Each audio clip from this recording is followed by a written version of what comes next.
think we are live. We're live? Well, recording. Fuck it, we're doing it live? Fuck it, we are doing it live. We're doing it live. We are back after a bit of a break. Yes. It's been a couple weeks. It's been a couple weeks. We're working in this bitch. We are. Yeah. But it also sucks because like we're working, and usually you go, oh man, summer season is a busy one. Yeah. But then you also look at like it's spooky season. It's spooky and season. Spooky season is also fucking bopping this So year. much to do for spooky season. So much to do, so much to see. There's that new Mike Flanagan show coming out in a couple weeks. Yeah. The new Olivia Wilde movie's coming out in a couple weeks. Meanwhile, No, this week. Meanwhile, if you're a mainstream fantasy fan, it's been a great 5 weeks for you on television. Yeah, you have Hot D. You have Game of Thrones spin-off. Yeah. As I call it, old Game of Thrones. Old Game of Thrones. And then you have boring Game of Thrones on Amazon Prime. Boring but heartwarming Game of Thrones. I haven't even seen the last episode, man. It's good. It's good. It's a little boring, but it's good. So, is it a fair assessment that anything involving the Hobbits is just like boring AF? You mean when you say the Hobbits, you mean Tolkien or just like specifically Hobbits? Specifically, the Hobbits in the show. No, I like the Hobbits in the show. I like. Are they technically not Hobbits yet? No, they're called Harfoots. Harfoots, right? Okay. But anything like, I don't know, when they're just explaining shit and they're like Sauron.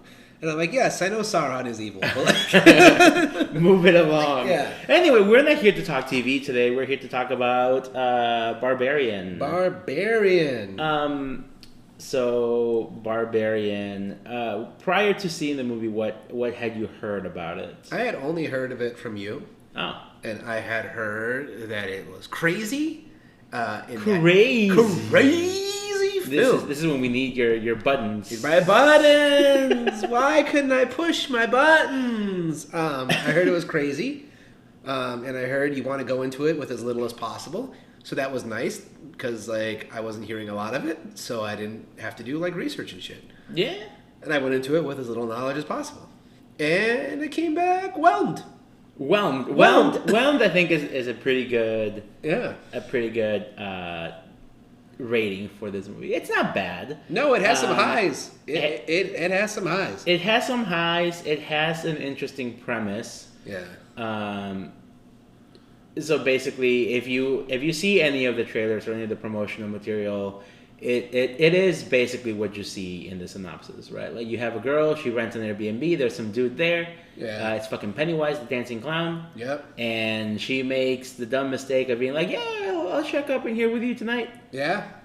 And I think this movie, I'm conflicted on it. I both like it, and at the same time, I also think it's dumb as fuck. I have a similar conflict. I am thankful that we had such an experimental movie. Yes. And yet I don't think the experiment works as much as many people think it does.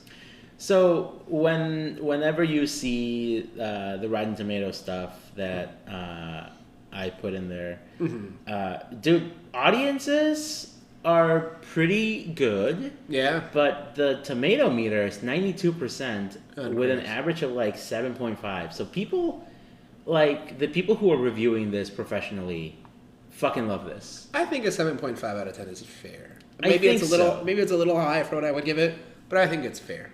Mm-hmm. Should we give our spoiler warning or anything before we get into the nitty gritty? So I think, again, just like with what we said, this movie you don't want to be spoiled. Yeah. So I would say if you are remotely interested, go see it, but keep your expectations like in mind.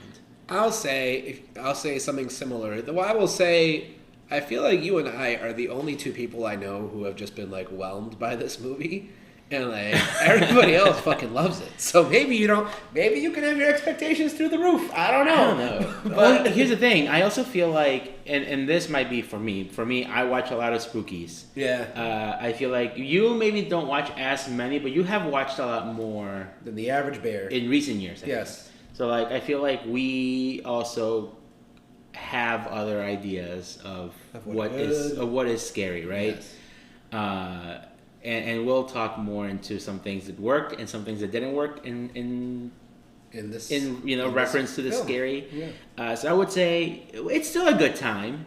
It is. It's a very well acted movie. It's very well shot. Very well acted, very well shot. The way the story is told is very interesting. Yes, and I applaud them for going that route. Mm-hmm. But I don't think it has the payoff that is needed. Yes. So I think I ended up giving this on Letterboxd like a 3 out of 5, which is still solid. That's similar to I think what I gave. I think you gave it the same. Yeah. I think. So yeah, go see it, and now let's talk. Let's talk spoilers. Spoilers. Starting with Tiggle Lady Bitties. Tiggle Lady Bitties and hashtag Me Too. Hashtag Me Too. Yes. Hashtag Me Too. So all right. I really did appreciate that there was that separation of like, you think there's gonna be something up with Pennywise. Yes. But he ends up being a nice guy.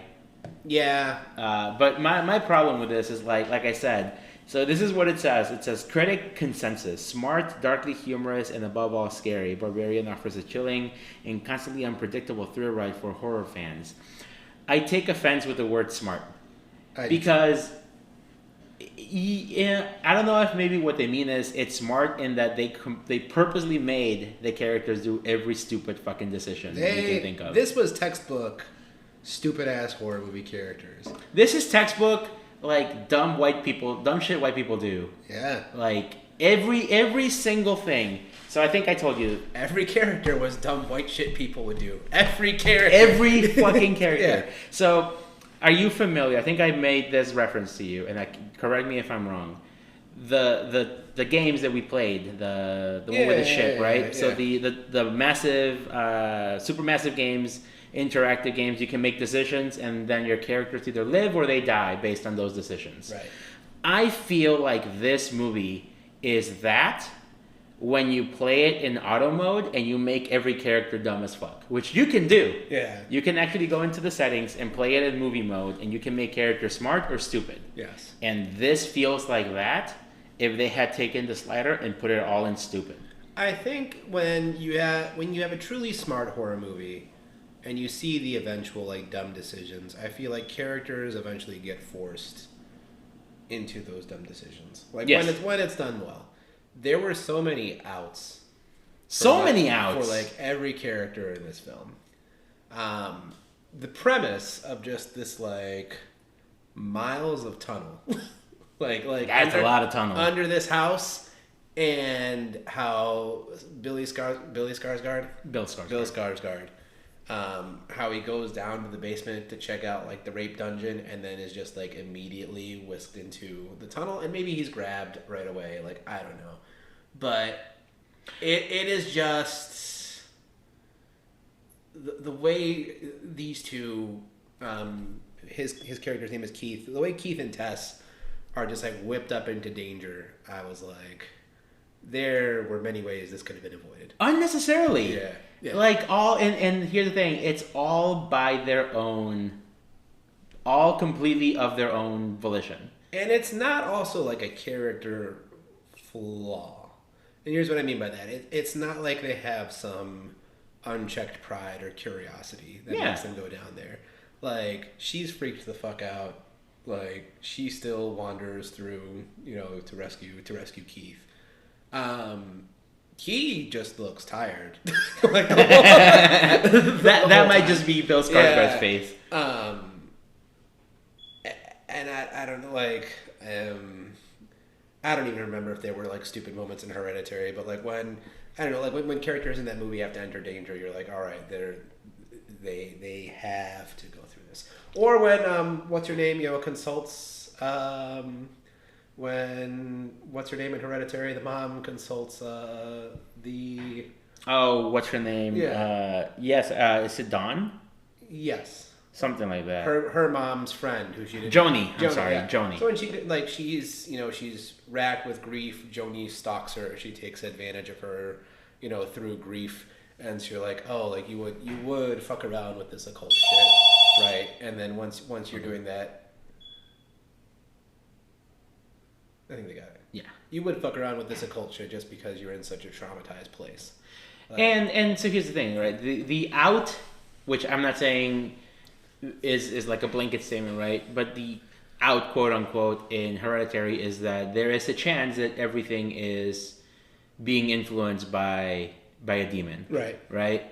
Everything from Charlie probably already being Paimon from the very beginning. Yeah. Everything, right? In this movie, as far as I'm aware, there is nothing spiritually supernatural, right? Until a certain moment, which I'll get to later. The Kool-Aid moment? The Kool-Aid okay, moment, yeah. Yes. But everything in this is like, oh, the big titty woman is like super strong because of like inbreeding and just like all this like it's almost like a mutation type of thing. But it's not like a supernatural force is making people stupid. But even then, that movie that Malignant, right? Yeah. I feel like that movie did a better job with like fucked up genetic people and their weird superpowers or non-superpowers. That fucking movie rocks so hard. Movie. The out for this movie is fucking Detroit. And she's like, I can't do shit. We're in Detroit. Oh man. But all right, so the first time I was like, oh, this is some dumb shit. Yeah. Is when homegirl arrives at the Airbnb. It's late at night, and then in the morning she wakes up and she's like, "Oh shit! Yeah, all this looks like not even the hood. The hood. This looks like a junkyard." Yeah, and I'm like, "Who the fuck is renting out an Airbnb and not looking at like the surrounding areas?" Well, then that's where I think you said something to me, but that's where I was like, okay, maybe is there something supernatural afoot?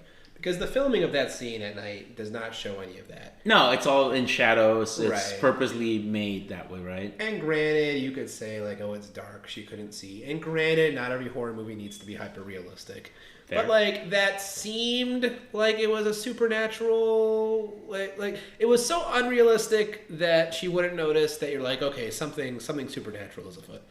And then nothing supernatural was afoot. I'm like, this just feels messy. It almost feels like a misdirect, but not hidden well enough. And then to what extent? So then back to Keith. Like, I think you could actually have a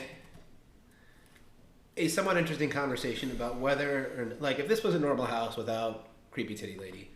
Like, I feel like you could have a somewhat interesting conversation and argument, and I think you could maybe make the case that his intentions were also not like totally malicious, but maybe like not the purest of intentions as well. Sure. Just because like he is so creepy. Like the way he just like crosses boundaries and like with a stranger. And, like, like, all that conversation stuff is ambiguous because that's how they're building suspense in the movie. Yes. But then when, like, nothing... I don't know. When nothing comes of it, I'm like, all right. Like, Keith was just here purely for the misdirect. Yes. Yeah. And, I mean, I think that is at least... The reason why that doesn't bother me so much is because that is on purpose. They want to build that suspicion of him from her point of view. And it is made in a way that you are kind of left thinking, is he in on this, on whatever is going on, or not? Yeah, up until he gets his head like smashed up until in. He gets his head smashed in, you're really not 100% sure. Yeah. I the whole time I was under the impression that maybe the Airbnb rental company or whatever it was up to something shady, right? With the whole like the outside looking completely different in the morning than it did at night. Yeah. To them double booking. Yeah. It just seemed like that's where they were going, which again, misdirect. Yeah. Sure, whatever. It's just some of the things I just can't get past are like all the reasonable places where you would be like, I'm gonna go this way instead. Yeah. And then purposely making your characters choose the worst possible. Right. And I think where it doesn't hit home to me is I think about the end of the movie, and I'm like, I don't know where the payoff is. Like, doesn't it end with, like, Tess just, like, limping away? Yeah. After getting shot and falling from, the tower. Yeah. Right. The payoff is that scumbag McGee dies. Yeah. Right. Yeah, so before we get too far ahead, the movie starts. We have all this situation. We find out there's a bunch of tunnels. There's a weird rape dungeon. There's a bloody handprint, which should automatically be like, I'm out. I'm calling the cops. Yeah. I know Keith is like, let's go investigate, but I don't give a fuck. Yeah. You call the cops while he investigates. Yep. And then if he is nowhere to be found, then, well, the cops will handle this. Yep. And then they find very conveniently that there's like a hole, like you mentioned. Yes. A whole, bamboozle of tunnels. Yes. Under the house. Too many tunnels. Too many for one man. Yes. To potentially have made, because I'm assuming the assumption is that creepy Frank or whatever his name is was doing this on his own to hide his weird shit, right? And now, to be fair, we have witnessed this movie this year. We have seen Black Phone, which we both loved, and also has tunnels across the street, which were presumably created by... Wait, tunnels across the street? That's the two houses are connected. They're not connected. They're not connected? No. No. He owns two houses. He just goes back and forth. He goes back and forth and dumps the bodies in the other house. So fuck whatever I said, right?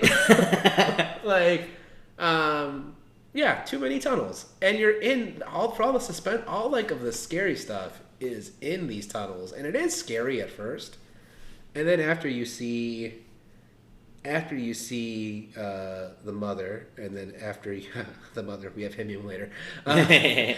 After you see Tracy McConnell. Oh no! And then after you see Frank in his decrepit state, and he just offs himself, you're like, all right, I'm tired of these tunnels. Let's move on. That's also another misdirect that I did not like. Yeah. So after you meet the guy. The first act of the movie is essentially just Tess and Keith. Right. And we meet a new character played by Justin Long. His name is AJ. Mm-hmm. He seems like your Hollywood piece of shit. Hashtag Me Too just happened to him. Yep. You originally missed the conversation where it was revealed that he was. Yeah, he was the baddie. He was a piece of shit, right? Yeah. So that at first you're kind of under the impression is he not? Right. You're probably leaning towards yes because he just seems like that type of guy. Yeah, but you don't have it confirmed. Yeah, you don't have it confirmed until he goes out to a nightclub and he's like, oh yeah, first she was like, nah, but then I just kept pushing and she eventually was like, okay. And I'm like, oh yeah, no, he's a piece of shit. Yeah. He's the one who owns the property. Yes. The reason why he's there is because he's supposed to be selling it. He goes to look at it, and there is one really fucking hilarious scene where he's investigating the basement, and he discovers the long tunnel. Yeah, and he just stops and thinks, and then he goes and grabs the tape measure to add square footage to the basement. I laughed so fucking hard at this scene. That's some stupidity that I could get behind. It's so dumb. Because it's there to punish the baddie. Yes. It's there to make you realize this guy is... Yeah. He is just a piece of shit.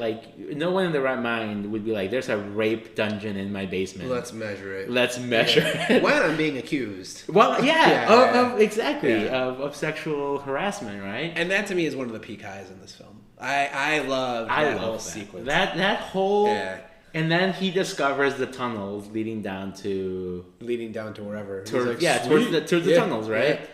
And he's still measuring. Yeah. And he's walking past dog cages and blood trails, and he's still measuring. So it's so absurd that it just keeps the funniness to it. Which again, this movie is very funny. Yes. And where I think it falters is it defaults almost to the trope of naked lady be spooky. Yeah. Because it plays on that a lot. So I think the highs are first act is very suspenseful. Very. Second act is hilarious. Smartly hilarious. And then when it becomes a horror movie again, that's just not... It drops the ball, in my opinion. Yeah, because so the second act essentially ends when AJ and Tess are they confront each other. Yeah. He falls down the hole.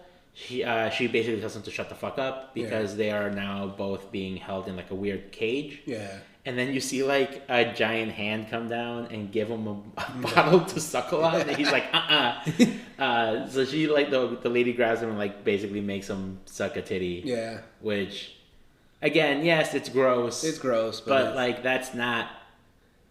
I don't think it's as scary as like people are feeling like it's supposed to be. It's unsettling. Yeah. And it's kind of gross. And then maybe I'm gonna get on my high horse here. It also feels just kind of exploitative. Like this is like a deformed rape baby, right? That's basically our monster, right? And like, oh, she's got Jane Eyre in her suitcase. Oh man, right? And I don't. To me, this dovetails with my problem that there's no like winner in this movie. Fair. Because like the homeless guy, he's like, oh, like yeah, it's fucked up what happened to her. She's not even the scariest thing here. Like, come on, I can't believe you survived. And then she fucking kills him, and I'm like, this homeless guy didn't do anything. He didn't do a damn thing. Yeah. He was an innocent, and she beats him with his own arm. After she Kool-Aid Mans through the wall. The whole time, I was expecting her, and this probably would have been just as stupid, if not more. Yeah. I was expecting her to jump down from wherever she would have come in from in the ceiling and smush him. Yeah. And then I was not expecting Kool-Aid Man. No. But it's both. It's equally not a great option. Yeah. But then the fact that like, so she kills AJ, right? Or does Tess kill AJ? She kills AJ. She kills AJ. I think Game of Thrones style, the mountain, right? Yeah. So the reason why, so AJ, there's actually a really interesting scene where I thought the movie was done. Yeah. I was like, if this movie ends right here, I think this would be like, I think I would have liked it maybe like even a whole star more. Where so Tess gets out. She escapes while AJ is being booby fed. Yeah. And hits her with her car. She hits it with the car. She gets out. Yeah. And then she's like, we need to go back and get this guy. Yeah. And the homeless guy's like, nah, No. you need to get the fuck out of here. You are not fucking with this at all. Yeah. And they go, I think they meet with some cops and they go back and investigate. Yeah. She goes downstairs. Yep. And this is after AJ had found the gun. Yes. She's walking down, and then as you just see it coming. Yeah. You're like, this fucking guy is gonna shoot her. Yep. And he shoots her. Yeah. And I was like, if this movie ends right here, I think I would have liked it more. Yeah. Just that unexpectedness of she is trying to be a good person, right? And he's gonna get out of here after he kills this girl.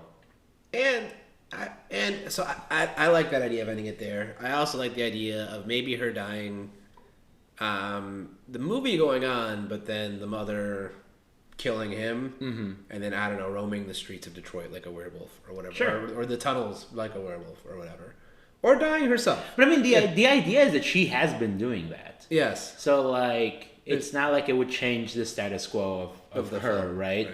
But I think that thought of, well, this is our hero, but she is making all the wrong decisions. It leads to her getting, clapped, and that's it. Yeah.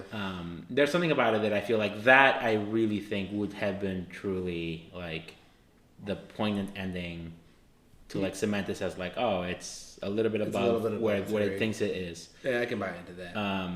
But then, of course, it goes into them escaping together again. Right.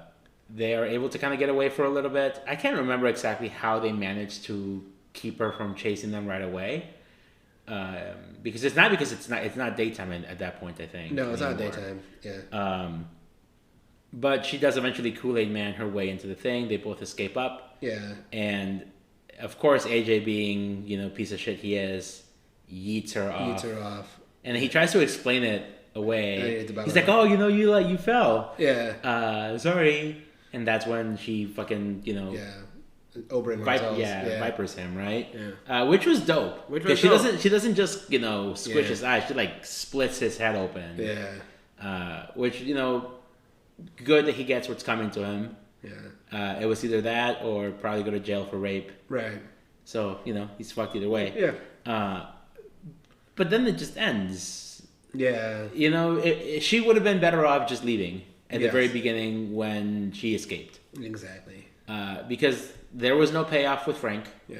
That's his name, right? We've been calling him Frank this whole time. Bill Skarsgård? Richard Brake. Yeah, Frank. Yeah, Frank. There's no payoff for him. Right. They're just like, oh, there's something worse down there. Is it? Yeah. He's fucking old. Yeah, he was worse, but now he's just, yeah. And then, okay, once again, not to get too into the realism, but like, how is he eating? Is he just living off titty milk? Like, I don't think she would feed him. I think the mother has it enough together that she would not care for him. Also, there's a shot where she's afraid to go in there. Yes. Yeah. So that was, and that's where I thought there was something else. Yeah. I was like, oh, the expectation is that the trope is naked, old, creepy ladies are scary. Yeah. There's got to be something Right. really, truly fucked up in there, and there isn't. Yeah. And so that is truly where I started to feel like, oh, yeah, this isn't doing anything super exciting. Super exciting. Yeah. Honestly, I mean, I enjoyed it. I'm not upset. No. It's just... It's no Halloween 2. I kind of wish we had the podcast back then. Oh, for just sure. For the disappointment. For sure. I don't know. Like I said, it's fine. I'm okay with it. I'm not as high on it as some people are. No, and people are high on People this are movie. very high on this. One of the things that I found very surprising is that... Do you have any final things on them before we... Great camera work. Great camera I love the flashback scene. I love the lighting. I love how bright it is in contrast to how dark Frank is. Like we said, the AJ second act measuring scene is actually that's probably the hilarious. funniest scene I've seen all year. I guffawed in the film. So see it just for that, I would say. For sure. Yeah. This movie already made its budget back. Good for the film. So I don't know that it means. I mean, there won't be a sequel. This movie just does not warrant a sequel, and story wise, it ends pretty well. But I think this guy, whose name is... I was gonna say, you know who the director is, right? Zach Krager. I know he works in The Whitest Kids You Know. Yeah. But I've never really seen that. Oh, hilarious. So, actually hilarious. Oh, well. Yeah. I mean, it does make sense. Yeah. When I heard that, I was like, oh, that does make sense if he makes a really funny horror movie, right? Yeah. I hope he gets more work. I think he has the talent. Yes. I think what he needs is just someone else to kind of help with, like, the horror aspects of it a little bit more. Perhaps. But overall, I mean, I still enjoyed it. I'm looking forward to more of his work. For a first outing, I think this is very good. For sure. Definitely, for sure. Any final things? No. Give it a watch. Give it a watch. Yeah. And if you love it more than we did, good for you. Good I for mean, you. Someone's gotta. Someone's gotta. I know there's people who have talked to who are not super into horror movies are like, this movie scared the shit out of me. And I'm like, that's good. Yes. Good. We need more spooky. But other than that, I think we are done. We're ending it here. This is only 29 minutes. Jesus. Very good. Yeah. We will be back very soon. Yes. With the conclusion of How I Met Your Mother in the Summer. How I Met Your Mother in the Summer. Yes. We're cutting it close. We're cutting it very close. Just a few more hours. Shit. All right. Well, until next time.